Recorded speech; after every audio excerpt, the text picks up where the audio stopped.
In this video lesson, we'll describe the Puritans and their beliefs and explain why they left England for the New World. In 1517, Martin Luther, who was a German Catholic priest, began the Protestant Reformation by criticizing the church and publicizing his doctrine, which was known as justification by faith. Luther's doctrine posed a threat to the Catholic Church because the church insisted it spoke for God's justification by faith. The doctrine asserted individual Christians could obtain salvation and everlasting life by having faith that God would save them.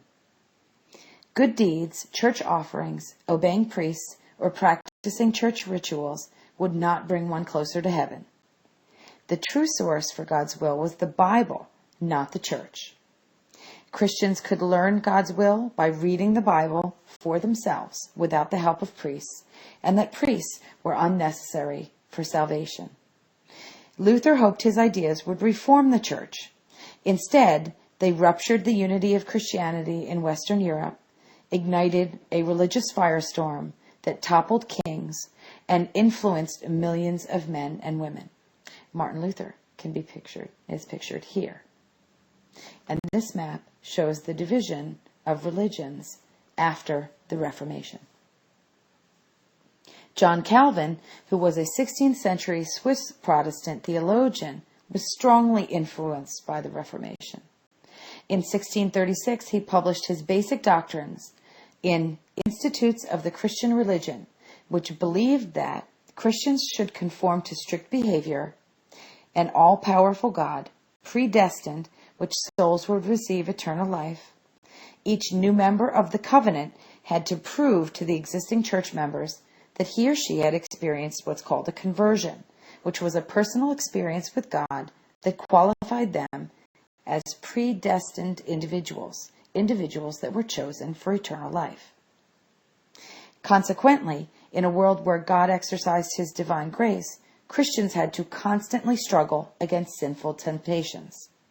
Calvinism, as it comes to be called, which elaborated on Luther's ideas, swept into England in the 1530s just as Henry VIII was breaking with the Roman Catholic Church, ideas that influenced the thoughts of Europeans and future generations of American colonists. In 1534, King Henry broke allegiance to the Catholic Church and the Pope in Rome, thereby initiating the English Reformation.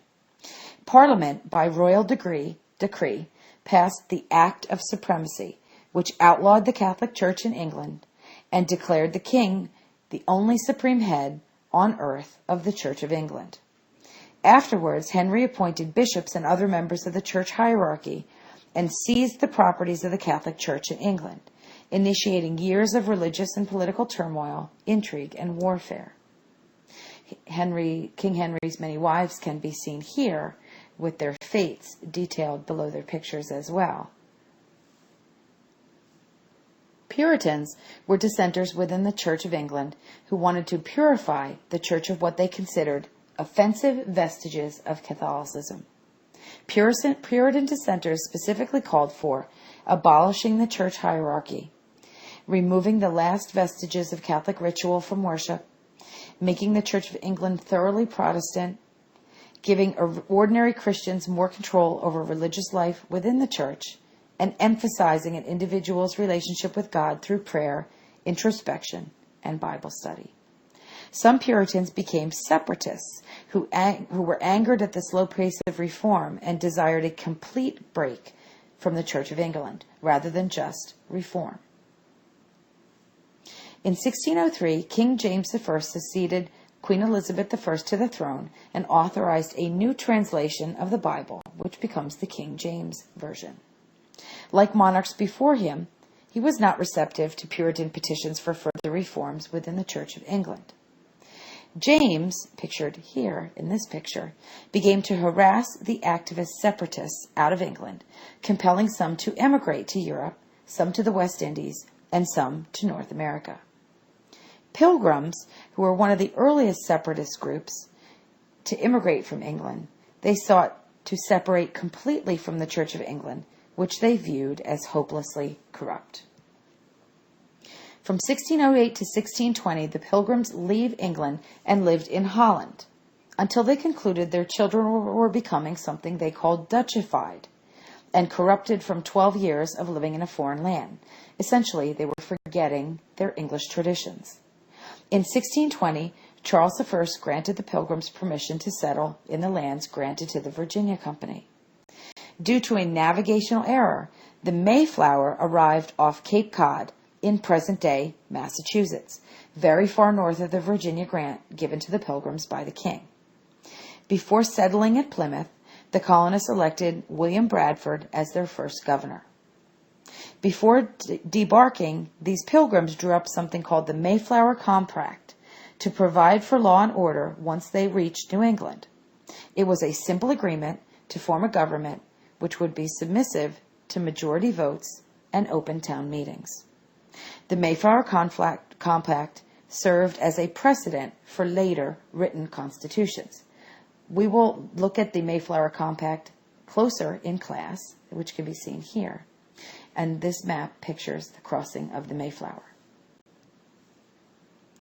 The Plymouth colony struggled to survive that first winter, nearly half of the settlers dying and only 42 of the original 102 surviving. In the spring of 1621, nearby Wampanoag Indians rescued the colony from starvation.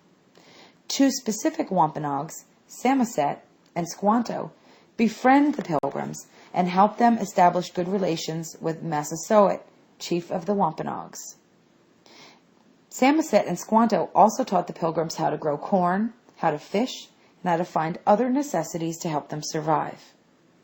By the fall of 1621, the Pilgrims achieved their first successful harvest, celebrating it with a feast of Thanksgiving, which we now call our traditional Thanksgiving meal. The colony's status remained shaky, and it was never prosperous or as populous as the Massachusetts Bay Colony to the north, which we'll discuss in our next lesson. But the Pilgrims lived in peace with the Native Americans. Before Charles I dissolved Parliament in 1629, he granted a royal charter for the Massachusetts Bay Company, which was formed by a group of Puritan merchants and gentlemen in England. And we'll start there with the Massachusetts Bay Colony in our next